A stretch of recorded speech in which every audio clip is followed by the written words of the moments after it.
뭐 소재지가 충남 부여 이 공방 그 도자기를 굽는 그곳이죠. 그곳이 출처 소재지다. 그런데 옛날 일제시대 때 우리나라의 이 부여에서 놓은 청장, 이 백자 도자기인데 무슨 미륵 부처 같은 이런 모양이 돼요. 그 이름을 제가 언뜻 봐서 잘 모르겠는데 미륵 불상인 같은 건데 뭐 우리나라에서 갖고 있다가 뭐 일본에 있는 그 사업가한테 지금 소장하고 있다.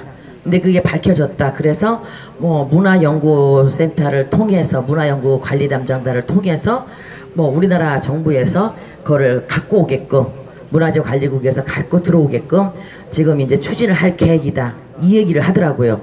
그거 당연한 거를 뭐 그렇게 크게 막 그냥 대서특필해서 뉴스를 내보내는지.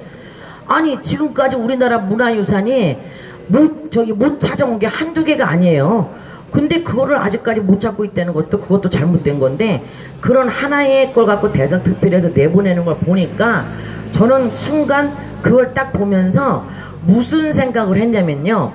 먼저 주 목요일날 이 번개시장 방송을 통해서 어떤 애국동지가 전화가 왔었어요.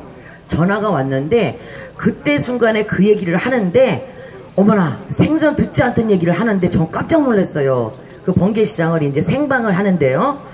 여기 계신 우리 동지님들은 들으셨나 몰라도 백합 무슨 전이라 그랬죠? 백합작전. 백합작전. 그 얘기를 하면서 금괴에 대해서 알고 있냐고. 금괴가 뭐 몇십만 톤인가 몇 톤이 금괴가 숨어져 있다 그러면서 그거를 찾아내기 위해서 그때 당시에 사람이 정충재? 네, 정충재라는 분하고 당시 전화하신 분하고 두 분이서 거기에 이렇게 그 돈을 투자를 했었대요. 투자를 해갖고 부산 문현동이라는 마을에 그 지하에 금괴가 숨겨져 있다. 근데 일제시대 때 우리 일제 강점기를 겪을 때 일제시대 때 그 금괴를 숨긴 이 굴이죠. 굴을 파는 사람들이 1000명이 넘게 금괴가 발견되니까 그 자리에다 그대로 묻어놓고 거기에 금괴가 묻혔다. 근데 그거를 아는 사람이 그 기점을 해갖고 굴을 있던 자리를 파고 들어가니까 발견이 됐는데, 그때 하다 보니까 돈이 부족해가지고 뭐 누구누구한테 이제 투자 좀 해라 등등 얘기를 했는데, 그 사람이 사기로 거짓 사기로다가 이제 구속이 돼갖고 3년 6개월 형을 살았다. 근데 그때 발견됐던 금괴가 지금 있는 문재인이가 노무현이하고 다 빼돌렸을 것이다. 왜 이 사건을, 분명한 기정사실인데 왜 이 사건을 파헤치지 않냐 이러면서 번개시장에다 그분이 전화로 다 인터뷰를 한 거예요. 그래서 그때 얘기만 해도 이제 바로 먼저 주 목요일날 방송했습니다. 그 얘기를 딱 하는데 그분이 전화하시면서 자기 이름까지 대면서 아주 정확히 얘기해요. 무슨 뭐 백합 책인가 이름? 황금 백합작전. 황금 백합작전. 번개시장님이 저보다 머리가 더 좋아, 기억력이. 그 책까지 얘기하면서 하시는 거예요. 너무 세밀하게 아주 너무 정확하게 얘기하니까 저희가 순간 들으면서 깜짝 놀랐어요. 야, 이거는 진짜 이게 정말 사실이라면 진짜 이거는 문재인이 끌어내리는 진짜 이건 대박이다. 한 번은 이렇게 생각하면서 한쪽에서는 야, 이것도 하도 번개시장 유튜브가 정지를 잘 먹으니까 하도 좌빨놈들이 공격을 잘하고 좌파 프로치들이 공격을 해서 하도 정지를 잘 먹길래 제가 이제 번개사님한테 이렇게 사인 톡을 올렸어요. 사장님 조심하세요. 이것도 정지 들어갈지 몰라요. 이랬거든요. 그러고는 이제 그 선생님의 말씀을, 진실된 말씀을 막 열변을 토하시는 거예요. 자기가 이거를 분명히 밝히고 이거를 이슈하기 위해서 내가 지금 참고 있다가 세월에 묻히다가 번개시장으로다가 지금 자기가 얘기하는 거라고 이거를 방송을 다뤄달라고 하시는데, 제가 중간에 그 말을 다 끊게끔 이제 했어요. 왜냐면 작년에도 정지, 봄에도 정지, 계속 정지당하니까 또 피해보실까 봐서 그랬는데, 바로 그 다음날 김일선님이, 아실 겁니다 우리 유튜브 사장님들은, 김일선님이 그 전화하신 분을 불러가지고 그 금괴 사건을 방송을 다룬 거예요. 저희는 조심스러워갖고 이제 방송 중에 이제 거의 끊었는데, 근데 정말요, 아침에 MBC 그 뉴스를 보면서 그 우리나라 옛날 우리 선조분들이 만든 민속 문화 유산을 되찾아와야 된다? 맞아요. 근데 금동 미륵불상이 뭔지 그거 하나 일본에 있는 사람한테 찾기 위해서 그쪽에다 신경을 쓸 게 아니라, 아니 진짜 문재인이하고 노무현이하고 그 금괴를 뒤로 빼돌려가지고, 그게 지금의 오늘날의 좌파 프락치들, 이 좌빨들의 정치 자금으로, 또는 드루킹 사건의 정치 그야말로 군자금으로 쓰이는데, 이게 투자가 됐다면 이거야말로 진짜 탄핵감 아닙니까? 저는 그렇게 생각해요. 그래서 지금 목요일 방송하고 금, 토, 일, 월 이제 5일 딱 지났네요. 5일 지나서 서청대를 와보니 여기에도 지금 다 그런 내용이 다 있는데요. 문재인이랑 노무현이랑 기타 등등 금괴 밀수 사건을 비롯해서 여기 뭐라고 써있나 볼게요. 20조 원과 박영차가 보관 관리하고 있는 1조 원짜리 선수표 12박스와 금 800톤, 여기는 800톤으로 줄었네. 그럼 200톤 얼로 또 날라갔네. 어떤 놈이 써버렸네 또. 그새 금 800톤 어디로 빼들렸는가, 이를 찾아 환수하고 김대중 재단 비리, 노무현 재단 비리, 문재인 재단 비리, 박원순 아름다운 재단 비리, 아름다운 무슨 아름다리 줬더 씨 원숭이 새끼가, 재단 비리를 구속 수사하는 것이 적폐청산이다 돼 있습니다. 여러분 맞습니다.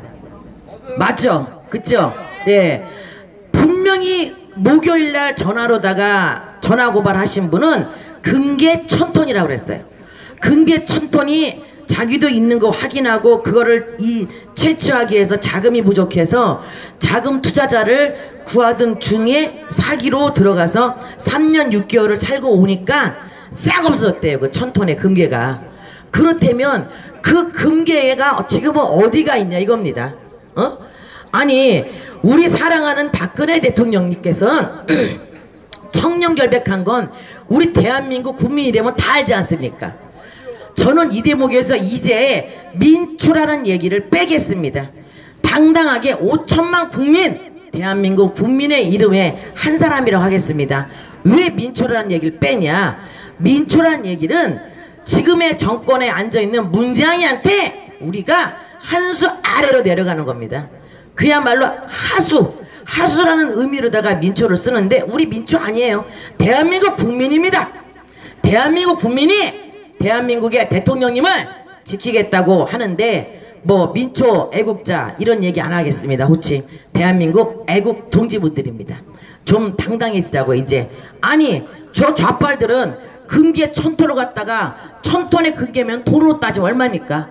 우리는 평생 가도 만져보지도 못하고, 우리 대한민국 대통령님 박근혜 대통령께서도 아니 1000톤코년 10톤도 못 만져봤을 것 같아요. 왜냐? 우리 박근혜 대통령님께서는 비리가 없습니다. 무슨 특별 비리가 있다고 저들이 떠들어대는지, 적폐청산은 지네 좌빨들이 했습니다. 네. 적폐청산 어디다가 적폐청산이라고 떠드냐고요. 아니 드루킹 사건만 해도 그래요. 드루킹 사건의 주범이 방송에 나와가지고 지 스스로 지발로 붙들려 가면서 드루킹 사건을 암암리에 시킨 게 누구누구라고 암암리에 얘기했잖아요. 그때 이름이 김경수가 나왔어요. 김경수를 만났을 때 김경수가 파주에 가서 드루킹 사건, 바로 그 느릅나무 출판사 거기를 가서 미팅을 했대잖아요. 내가 요거로 SNS를 통해서 중국 교포 핸드폰, 이 무작위 이 대포폰을 갖고 이렇게 해서 SNS로 유포하고 이런 식으로 하겠다 라고 이렇게 시뮬레이션 프로그램을 설명을 하니까 김경수가 그랬대잖아. 말로 이걸 굳이 나한테 말할 필요가 있나? 나는 못 들은 거로 하겠네 이러면서 돌아갔대잖아요. 그거를 드루킹 사건의 주범이 지 입술로 얘기했잖아요. 그러고도 잡혀가서 그 사람이 또 편지를 보낸 거 우리 애국자라면 다 아실 겁니다. 내가 이 편지가 아마도 마지막일 줄 모릅니다. 하지만 저는 제가 지금까지 해왔던 얘기를 끝으로나마 다 하겠습니다 하고 편지 서신 저희 애국동지라면 다 보셨죠? 톡으로나 SNS로 다 보셨잖아요. 그러면 드루킹의 실체는 바로 뭡니까? 바로 지금의 좌파 정권, 지금 청와대를 빼앗아갖고 앉아있는 문재양이가 바로 경인선 드루킹 사건하고 연결이 됐고, 또 일본 대사도 추천하는 등등, 드루킹 사건이야말로 바로 대권 조작, 대선 조작 아닙니까? 응?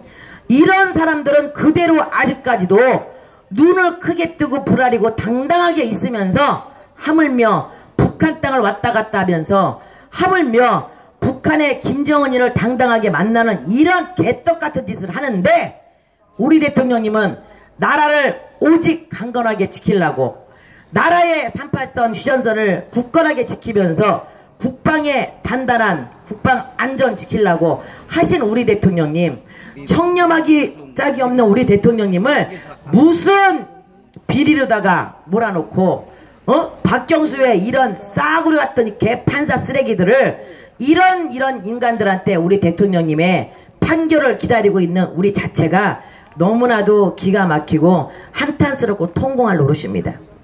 자, 지금 이 시점에 저희가 6.13 선거에 다 몰입돼 있습니다. 그런데 저는 솔직히 이런 얘기하면은 대한애국당에서 욕먹을지 몰라도 저는 6.13 선거 하나마나 보이콧 해야 된다고 생각합니다. 왜 그러냐? 제가 엊그저께도 경남 통영을 갔다 왔고요. 그리고 제가 거리마다 다 봤습니다. 뭐 비례대표가 많이 나와야 된다. 뭐 그 지역구에 이 우파 애국당의 그 당선자 후보자가 없으면 투표율도 없다 등등 얘기를 하는데, 아니 이미 더불당이나 이미 이 좌파당에서는요 뭐 비례대표도 안 내보내더라고요. 왜? 의원수가 많고 지네가 정권 잡았다 해갖고 당당해요. 길거리에 현수막 걸린 거 보면은요, 오거리 중심지에는 더불당 이 좌파당에서 현수막 좋은 자리는 다 걸어놨어요. 예, 다 걸어놓고 방송장비차도 빵빵 해놓고, 그래놓고 선관위에서 우리들한테는 뭐라 그러냐, 방송장비차 스피커도 하나만 있어야 된다. 스피커가 둘이 있어도 안 된대. 그럼 내가 길거리를 다니면서 이 더불당에서 나온 후보자들 방송장비차를 봤어요. 걔네들요 빵빵 틀어놓습니다. 그들한테 우리가 당할 재간이 뭐 있어요? 그럼 그들이 쓰는 돈 무슨 돈인가 곰곰이 생각해보니까 아무래도 저 금 1000톤, 저 800톤에 저 숨겨놓은 비자금 선거 조작금으로 쓰려고 해놓은지도 몰라. 이건 제 혼자 소리로 내가 혼자 발언해서 나국당 나중에 그 애국당에 우리한테 또 욕먹을 거 뭐 나한테 지랄할지도 몰라요. 오늘은 또 가짜않게 어떤 여자가 뭐 문미진 너 뭐 요번 주에 구속된다 하고 뭐 당당하게 지가 검사 마냥 또 오린 방송에 대고 떠들고 앉아있대. 저는요 그런 거 갖고 겁내고 두려울 사람이 아닙니다. 근데 길거리를 지나가 보면은 사람들의 색깔이 딱 표시가 나요.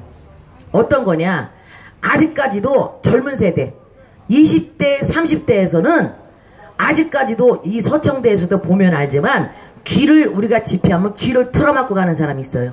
이것들은 거의 촛불에 가담했던 종자들이요.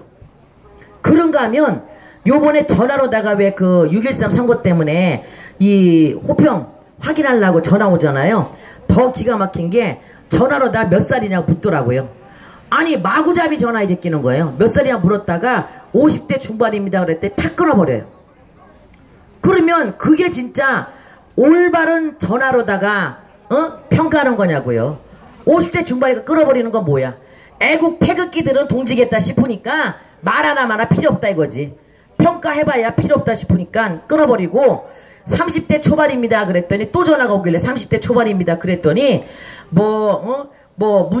문재인 대통령에 대해서 현 정치에 대해서 어떠냐고 물어보질 않나, 뭐 남북 평화회담에서 어떠냐고 물어보질 않나, 그 지랄을 떨더라고. 그래서 야 이 더러운 년들아, 나는 내가 뭔가를 해도 문재인이 싫은 년들아 전화 끊어 그랬더니 다시는 전화 안 와.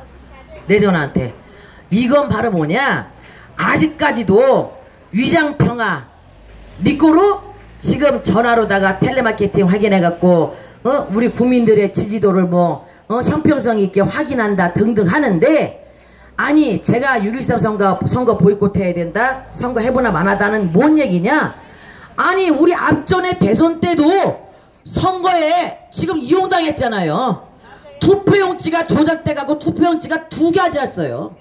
두 가지 투표용지로 해가지고 우리 대통령님이 지금 오늘 이 시간에 파면되고 불법 탄핵으로 불법 인신감금돼서 여기 들어와 계신 겁니다. 이런 투표, 부정투표도 아직까지 올바르게 파헤치지 못하는 그런 개쓰레기들이 있는 국회에 뭐하러다가 선거를 하냐 이 말이요. 저는 개인적인 얘기지만 그렇다면 저 금괴 천통 갖고 쓰고 자빠지면서 좌빨 세력들 전부 다 돈질하면서 촛불난동에 온 인간들 하루 일당 5만원씩 3만원씩 다 터주면서 그때 대선 때 저들은 어떻게 우리한테 뒤집어 씌웠어요. 애국자들 태극기 들고 오는 애국자들 목욕하고 노인네가 오면은 35,000원, 젊은 사람이 오면은 깨끗이 옷 입고 오면은 5만원 준다. 또 애기 있는 사람이 유모차 끌고 애 데리고 오면 8만원 준다. 저들이 우리한테 뒤집어 씌운 음모예요. 그런 음모에 지네들이 지하철에서 몰래 카메라로 돈 줘가면서 찍는 거 지들이 찍어갖고 우리가 태극동지들이 한 거 마냥 그렇게 뒤집어 씌우면서 우리가 대선을 해갖고 우리가 이겼냐고요. 저들의 음모에는 당해낼 재간이 없다고 저는 봅니다. 그러면 우리 우파는 돈 있어요? 갑자기 우리 사랑하는 대한민국 대통령 박근혜 대통령께서 파면 아닌 파면, 불법 파면이 돼서 이렇게 서청대까지 오시는 동안 우리는 그저 놀래기만 했고 우리는 그저 통곡만 했고 우리는 그저 억울해서 소리만 질렀습니다. 그저 대통령은 죄가 없다 석방하라 그 소리만 지르고 태극기만 흔들 줄 알았지 어떤 놈의 의원은 지가 돼야지 대통령 살린다고 해서 우리 다 글로 몰리고 이 태극기 애국동지들이 반이 쪼개져 가지고 이쪽으로 가고 저쪽으로 가고 반이 나뉘어질 때 대선 끝나자마자 이틀 후에 비행기 타고 미국으로 날아갔잖아요. 응? 그렇게 믿었던 사람도 미국으로 날아갔을 때 투표용지 잘못됐다고 빨리 찾아달라고 이거 원점 돌려야 된다고 해도 아직까지도 원점이 안 되고 아직까지도 부정투표에 대해서 말하고 있는 사람이 없습니다. 그뿐입니까? 그 뒤에도 전자개표기 이거 잘못됐다 수기로 하자. 대선 전에 이미 전자개표기에 대해서 전자개표기를 만든 사람이 인터넷상으로 SNS상으로 전자개표기에 모순점을 얘기를 했었어요. 몇 번을 해놓고 투표를 하면 불참되는 이 투표용지는 몇 번으로 가게 돼 있다. 요 조작해놓으면 된다 했었는데 수기로 하자 했는데도 전자개표기 투입됐었고 그러면 요번에도 마찬가지로 요번 선거에도 전자개표기 투입되고 또 사전선거 되고 하면은 우리 우파는 아무리 길을 써도 저는 해보나 마는 게임이라고 생각하거든요. 그러면 우리 대통령님은 어느 세월에 우리 대통령님 나오시자 이겁니다. 저는 차라리 제가 이렇게 개인적인 발언하면은 저 또 공격당할지 모르지만 저는 개인적으로 할 말 해야 된다고 생각합니다. 그럴 시간이면 차라리 저게 사실이라면 저 근거 갖고 계신 증인이 산 증인이 있잖아요. 전화하신 분 있잖아요. 번개시장으로 전화하신 분이 산 증인이셔요. 또 구속돼서 사기로 3년 6개월 사신 분 그분이 정말 용감하신 분이라면 저 금괴 사고에 대해서 확실하게 알고 계시면 빨리 나오시게 해서 이 금괴 사건 파헤쳐서 진짜 문재인이하고 노무현이하고 저 금괴 빼돌려서 해쳐먹었는지 그렇다면 저 금괴가 어디에 가가지고 있는지 또 권양숙이한테 있는 640만 불 왜 못 찾아내고 있는지 또 이유호 그 할머니 피골이 망상한 할머니 우리 대통령님 돌아가시고 박정희 대통령 돌아가시고 우리 박근혜 대통령님 사죄 돌아가서 계실 때 경호원들 그렇게 오랜 시간 안 있었어요. 그런데 지금 하는 말이 대통령님 가족 및 대통령 경호는 15년이 만기가 아니고 15년에서 필요하면은 5년 연장할 수 있다. 그리고도 또 필요하면 또 5년 연장할 수 있다. 이렇게 장기 집권하면서 국민들의 세금을 빨아먹는 문재인이 비롯해서 문재인이를 추정하는 이 주사파 빨갱이 세력들 하루속히 끄집어내리려면 대한민국 애국동지들이 함께 뭉쳐서 박근혜 대통령님 죄가 없음을 낱낱이 세상에 밝혀야 된다 이겁니다. 맞지 않습니까? 아니 좌빨들의 힘이 뭡니까? 아니 우리 민간인도 마찬가지라고 저는 생각해요. 돈이 있어야 권력도 찾는 거고 권력도 돈이 있어야 권력을 행사하는 겁니다. 아 드루킹 사건의 실체도 왜 생겼겠어요? 돈질을 했으니까 그렇게 했어. 돈질을 했으니까 돈 없이 그놈이 SNS로 엉뚱한 얘기 유포하고 SNS로 대선 조작했겠냐 이 말입니다. 얼마나 돈을 쳐질러 줬으면은 중국 교포들까지 불러들여갖고 대포폰으로다가 유포해갖고 거짓 선동하고 거짓 조작했겠냐고요. 그뿐만이에요. 우리나라 방송국 MBC, KBS, SBS, JTBC, 연합 다 매수했잖아요. 그래서 거짓 언론, 거짓 조작으로 거짓 방송으로 해가지고 우리 대한민국 국민들 귀와 눈을 막으려고 그거야말로 선동이고 조작 아닙니까? 오죽하면은 우리 대한민국 국민들이 이렇게 대한민국의 대통령님 억울함을 세상에 알리고자 생방 유튜브 방송이 자꾸 생기고 있잖아요. 그랬더니 이 생방송 유튜브 방송 찍는 것도 이제는 못마땅하니까 억울하게 유튜브 방송 찍는 안주규 SNS 유튜브 방송 사장님을 구속을 시키고 이거 말도 안 됩니다. 세상에 이제 공격할 게 없을까? 유튜브 방송을 공격하는 이 좌빨 세력, 좌빨 정치하는 이 쓰레기 인간들 저희는 이제 결코 그냥 두고 볼 수가 없습니다. 그뿐이 아니라 지금 선거 유세장에 유튜브 방송님들이 여기저기 뛰어다니니까 어느 방송은 오지 않는다, 어느 방송은 간다, 또 어느 방송은 또 한쪽으로만 겨냥해서 편파 방송을 한다 등등. 이거 잘못됐어요. 우리 유튜브 방송 대표님들도 처음에 초심을 잃지 말아야 됩니다. 왜 나오셨어요? 왜 나오셨나 제가 한번 여쭤보겠습니다. 유튜브를 왜 찍게 됐습니까, 대표님? 방송을 안 하니까요. 처음에 박근혜 대통령님 억울함을 알리기 위해서 찍었습니다. 맞죠? 여러분 이게 맞는 말씀입니다. 박수 한번 쳐주세요. 사랑하는 대한민국 박근혜! 박근혜! 바로 우리 박근혜 대통령님의 억울함을 세상에 알리기 위해서 카메라를 들고 유튜브 방송님이 나오셨습니다. 그게 정답입니다. 제가 그래서 초심을 잃지 마세요 하는 말씀을 드립니다. 그런데 이제 간혹 유튜브 방송님도 방송하시는 몇몇 분들도 이 초심을 잃었어요. 예, 돈에 코인이 쌓이고 등등 되니까 한쪽에서 지지하는 그 한쪽으로만 쭉 쏠려가고 이런 분들도 조금 제가 볼 때는 좀 의심을 해봐야겠다 생각되더라고요. 또 괜히 또 너무 오버해가지고 얼마 전에도 우리 대통령님 그 정기점검 나가시는데 너무 오버를 또 하시더라고요. 뭐 대통령이 뭐 큰일 났다는 등 뭐 위독하다는 등 그런 글자 하나하나를 볼 때 우리 애국 동지분들은 오직 대통령님을 위해서 태극기를 들었고 오직 대통령님의 안위가 걱정돼서 그야말로 대통령님 죄가 없음을 석방하라를 외치는데 대통령님 위독이라는 글자 그 글자가 얼마나 가슴을 철렁대리게 했나를 한번 되짚어 생각해 본다면 방송하시는 우리 대표님들도 물론 방송의 시청률로 본다면 뭐 긴급 뭐 급히 뭐 위독 이런 거 하시면 많이 오겠죠. 하지만 정말 진실되게 정말 공정하게 방송을 하는 게 가장 바람직한 거 아닌가라는 생각을 해봅니다.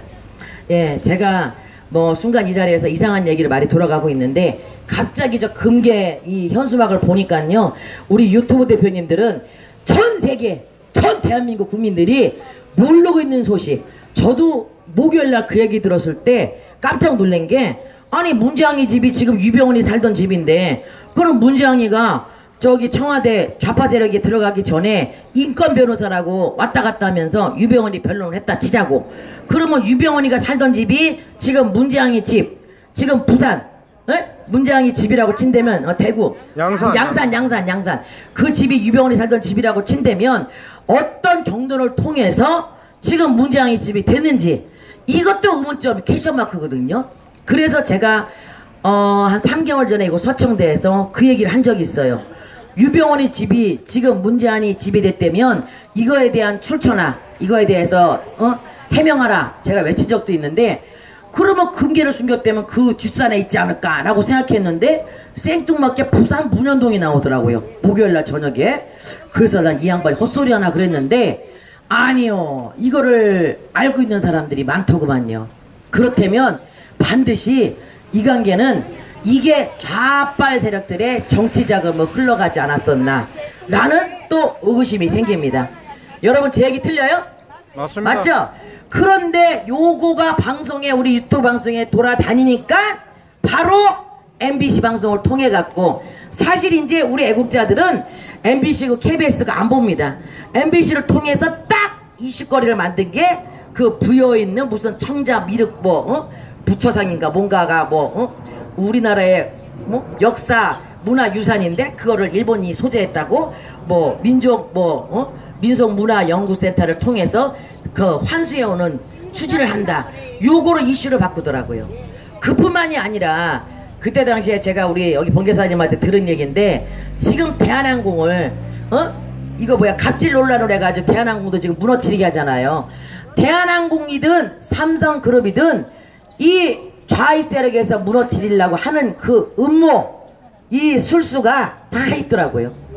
그 대한항공 부산에 이 셔틀버스 운행되는 이 셔틀버스 지금 주차장으로 쓰는 그 땅 자체가 금괴가 묻혀있는 그 자리래요. 그러면 이미 다 빼돌렸다 한들 그래도 뭐가 건덕지가 있으니까 우리나라 대기업을 죽이려고 하는 거 아닙니까?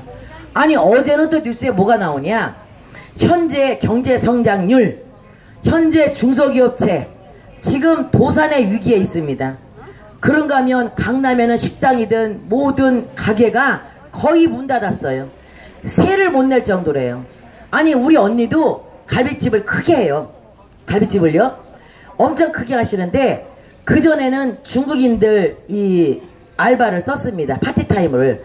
근데 이 파출부에서 오는 사람들이 작년 재작년에 시간당 시간비가 5,500원이었거든요 근데 지금 10,000원을 준대도 안 와요. 그 누가 올려놨냐? 바로 문재양이 올려놨어요. 우리나라에 노는 노동자들, 직장인들, 무직자들 직업 취업 알선해준다. 대선 들어갈 때 있었잖아요, 공약에. 그러니까 괜히 바람만 키워갖고 젊은 애들이 어설픈 직장을 안 들어가려고 그래요. 그러니까 시간당 알바비만 올라가지고 중소기업체들, 또 식당하는 사람들, 상점하는 분들 사람을 못 구해. 왜? 시간당 10,000원, 12,000원씩 주고 어떻게 써요? 24시간 하는 해장국집도 다 지금 24시간이 아닌 12시나 2시까지 하고 마무리합니다. 저희 언니네도 막상 24시간 풀 돌았던 가게가 8년 동안 24시간 돌렸거든요. 그런데 이제 12시면 끝내버려요. 그런데 어제 그저께 뉴스를 또 보니까 청소년들 직장 취업 못하는 직장 청소년들을 위해서 또 직장 배가 운동을 하는데, 그게 정책으로도 나왔어요. 그게 뭔가 했더니 12시간 근무가 아니고 5시간 근무로 오선제도로 해갖고 하루 2시에 출근하고 오전 9시에 출근하고 3교대로 하는 또 시간으로 조정한다. 그러면은 직장인들은 시간이 줄어드는 만큼 월급 줄어들 거 아니에요. 그런 거 아닌가요? 제가 잘못 알고 있을까요? 월급 줄어들면 좋아할 사람 누가 있어? 가정 살림하는 사람들이. 그럼 직장인들은 그렇게 되면 조금 여가선용 될지 몰라도 과연 그게 올바른 정책인지도 저는 아직까지 제가 겪어보지 않아서 모르지만 나는 그것도 잘못됐다고 봐요. 제대로 된 시간에 제대로 된 직장에서 제대로 근무하고 그 다음에 제대로 된 월급을 준다면은 모르지만 직장만 알선되고 취업만 시켜주고 거기에 위해서 대한항공 인천공항에 있는 청소원들 어땠어요? 정식 용역업체가 아닌 정식 직원으로 다 해줘라. 문재리가 가서 한마디 했더니 네 알았습니다 하더니만 그 중에 용역업체 청소원들이 떨어져 나간 사람이 15명이잖아요. 이유가 뭐냐 그랬더니 정식 직원 채용하려면 시험을 봐야 된다. 아니 속된 말로 청소원들이 용역하다가 시험 문제를 내면 학과를 제대로 하라, 영어를 제대로 하라. 또 떨어지니까 되레 지금은 문재인 정권에 가서 지금 데모하잖아요. 노동자들도 이제는 더불당에 가서 데모하는 판국입니다. 자기네 월급 인상시켜달라. 또 이 건설업체에 있는 사람들 3교대로다가 바뀌니까 건설비 올라가고 공사비 올라가는데 어떻게 할 거냐 데모하고 앞으로 근로자들 노동자들 더불어민주당 문재양이 당에 가서 맨날 데모해야 돼요. 맨날 건설노조도 마찬가지고 다 나가야 돼. 다 나가야 돼. 허다못해 이제 시골에서 농사 짓는 농민들도 이제 농기계 끌고 다시 올라와야 돼요. 여의도 국회의사당으로. 아니 우리 대통령님 계실 때 제가 알기로는 전국에 있는 농사 짓는 농민들이 포크레인 시작해가지고 국회의사당 앞에 다 모였었어요. 그때 왜 모였어요? 뭐 백남님과 누군가 물대포 맞아 죽었다고 다 모였었죠? 그런 한 사람은 죽었다고 억울하다고 아깝다고 그 사람들 그 한 사람 때문에 농기구 끌고 올라와가지고 데모하고 농성했던 그 팩이 다 어디로 갔습니까? 우리 대한민국이 지금 망해가고 있는데 대한민국의 박근혜 대통령께서는 아직 서청대에서 나오지도 못하고 계시는데 속된 말로 서울 시내 한복판에 와서 포크레인을 비롯한 농기계 모든 농기구 딱 3시간만 막아봐요. 그러면 서울 시내 마비되고 국회의원들 안에서 편히 펜대 굴리고 밥 처먹고 이빨 쑤시고 못 있습니다. 그런데 농민들 지금 뭐하고 있습니까? 지금 문재인이가 잘하고 있다고 손바닥 박수치고 있어요? 엊그저께 택시를 탔더니 택시기사가 그러대요. 제가 지나갈 때 그 앞에서 차선을 가로막고 있길래 제가 그랬어요. 저것도 저놈도 보나마나 젊은 놈이니까 촛불난동에 같이 이 협력했던 놈인 것 같다. 그랬더니 이 개인 택시 기사가 좌빨인 거야. 저 호남권 사람인 거야. 저한테 딱 뭐랬냐면 하는 소리가 아주머니 내가 볼 땐 아주머니가 성격장애가 있대요. 저한테. 그래서 무슨 말씀입니까? 그랬더니 왜 그렇게 말끝마다 불만이냐 저더러. 그러면서 하는 말이 어디 가시냐 그래서 여의도 당사요. 그랬더니 딱 주소를 딱 대니까요. 뭐란 줄 알아요? 이런 길은 걸어서 가지 꼭 택시를 타고 간대. 하나를 보면 열을 난대. 이 씨발놈이. 그래서 내가 그랬어. 이 양반아 당신 택시를 내가 왜 타? 걸어갈래 왜 타? 내가 이랬어요. 그와 마찬가지로 저 좌빨들은 이 좌익 세력들은요 한 가지를 갖고도 아니라고 해도 긴 거로 생각하고 이 묵치는 힘이 대단한 거예요. 개인 택시를 내가 언제 봤다고 그놈이 날 갖다가 하나 보면 열을 난대. 걸어가지 큰 길에서 안 내리고 국회 당사 앞에서 내려서 걸어가지 당사까지 그게 좁은 길이라고 끌고 들어간다고 불평되더라니까요. 그래서 제가 그 택시기사한테 뭐라 그랬냐. 아저씨 그러려면 요것도 골목이라고 끌고 들어가는 거 싫어서 툴툴거릴 거면 핸들대 놓고 갈 길 하나밖에 없네. 백골무대 가보시오. 내가 그랬어. 저 가라서 무덤에. 내가 그러고 한마디 했지만 지금 우리 국민들 살기가 지금 편해진 게 아닙니다. 점점 어려워지고 있습니다. 당장 길거리 나가서 시장에 가서 대추 한 포기 얼마인가 물어봐 보셔봐요. 무슨 개 같은 것들이 알지도 못하는 것들